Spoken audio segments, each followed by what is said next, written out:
Hai Sobat Otak, perkenalkan nama saya Dr. Nandini dari Rumah Sakit Pusat Otak Nasional. Halo Dokter Nandini, izin bertanya dok, apa itu carotid stenosis?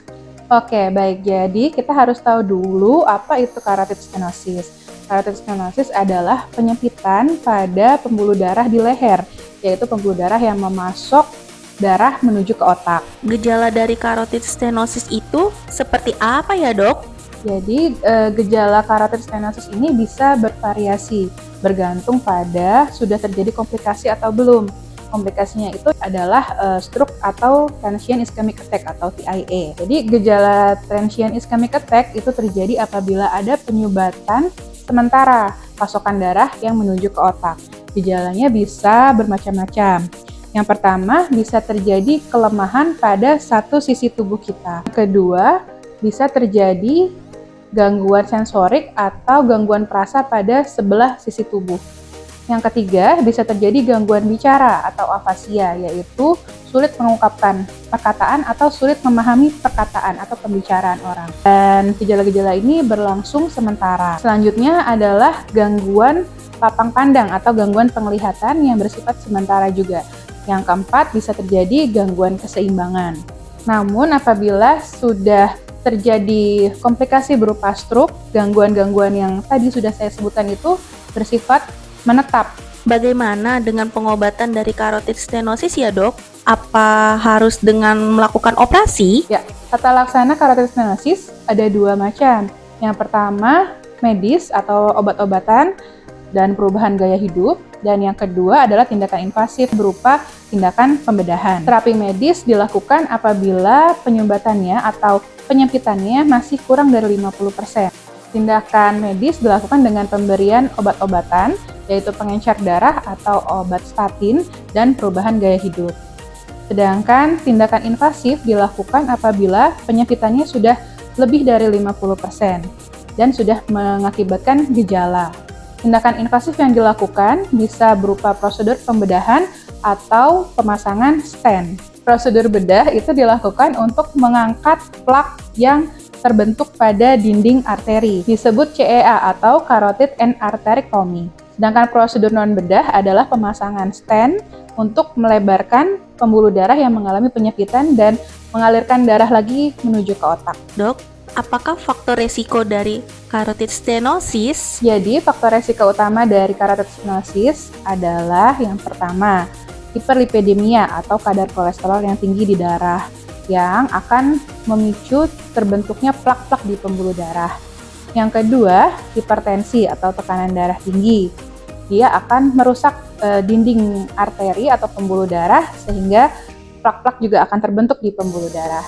Kemudian yang ketiga, diabetes mellitus atau yang kita sebut sebagai penyakit gula. Dan yang keempat adalah obesitas. Itulah faktor-faktor utama penyebab terjadinya carotid stenosis. Kalau misalnya saya merasa leher saya pegal atau tegang, apakah ini salah satu tanda saya terkena carotid stenosis? Oke, leher pegal atau tegang sebenarnya bukan merupakan tanda khas dari carotid stenosis. Penyempitan arteri karotis biasanya tidak menyebabkan gejala nyeri di leher, tapi gejalanya itu kalau sudah berkomplikasi menjadi stroke. Lalu, apabila seseorang terkena stroke, bagaimana cara mengetahui bahwa stroke ini disertai dengan carotid stenosis? Pada pasien-pasien yang sudah terkena stroke atau transient ischemic attack atau TIA, akan dilakukan screening berupa USG pembuluh darah karotid. Apabila dari USG pembuluh darah karotid ditemukan adanya penyempitan pada arteri karotis, maka akan dilanjutkan dengan pemeriksaan CT angiografi atau DSA. Dok, apakah dengan berat badan berlebih atau obesitas dapat berisiko terkena carotid stenosis? Salah satu faktor resiko carotid stenosis adalah obesitas. Dan biasanya pada pasien yang mengalami obesitas, dia juga mengalami hiperlipidemia atau kadar kolesterol yang tinggi di dalam darah. Nah, itu adalah faktor resiko terjadinya carotid stenosis. Siapa saja yang disarankan melakukan screening carotid stenosis? Jadi yang disarankan untuk melakukan screening adanya carotid stenosis adalah pasien-pasien yang berusia lebih dari 50 tahun dan kemudian juga memiliki faktor resiko seperti hipertensi atau tekanan darah tinggi, kadar kolesterol yang tinggi atau hiperlipidemia, pasien dengan diabetes mellitus atau obesitas. Dok, apakah makanan yang mengandung MSG merupakan salah satu penyebab munculnya carotid stenosis? Ya, jadi MSG itu tidak secara langsung menyebabkan carotid stenosis, tetapi MSG ini ada hubungannya dengan peningkatan resiko penyakit-penyakit kardiovaskular. Karena MSG itu juga bisa menyebabkan tekanan darah kita juga meningkat.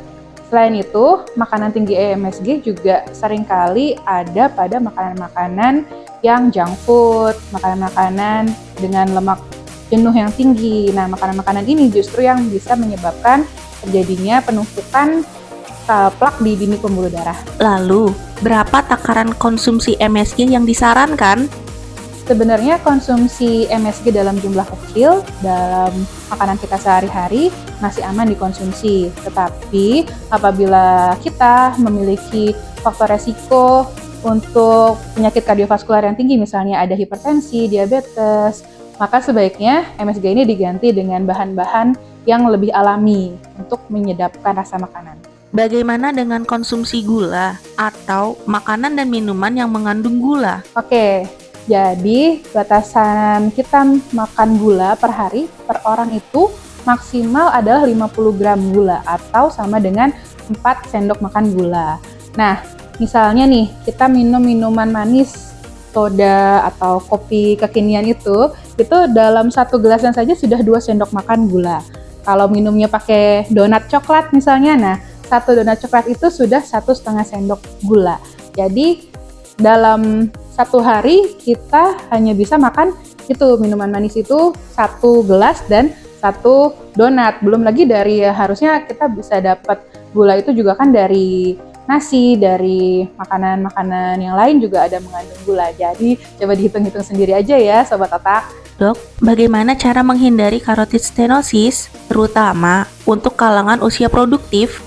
Oke, jadi kita bisa melakukan perubahan gaya hidup yang diawali dengan yang pertama, memilih makanan-makanan yang lebih sehat, yaitu makanan-makanan dengan komposisi yang rendah lemak, kemudian rendah gula, dan rendah garam. Yang kedua, berolahraga rutin secara teratur, kemudian kita dapat berhenti merokok, dan kita dapat mengelola stres dengan baik.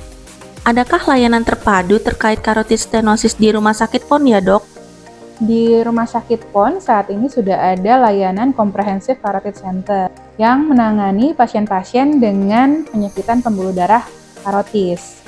Dan tim Comprehensive Carotid Center ini terdiri dari dokter spesialis neurologi, dokter bedah vaskular, dokter bedah saraf, dan dokter neuroradiologi. Nah, Sobat Otak, itu tadi edukasi singkat tentang carotid stenosis melalui tanya jawab dengan Dr. Nandini. Jika ada pertanyaan lebih lanjut, bisa ditulis di kolom komentar di bawah ya. Terima kasih Sobat Otak.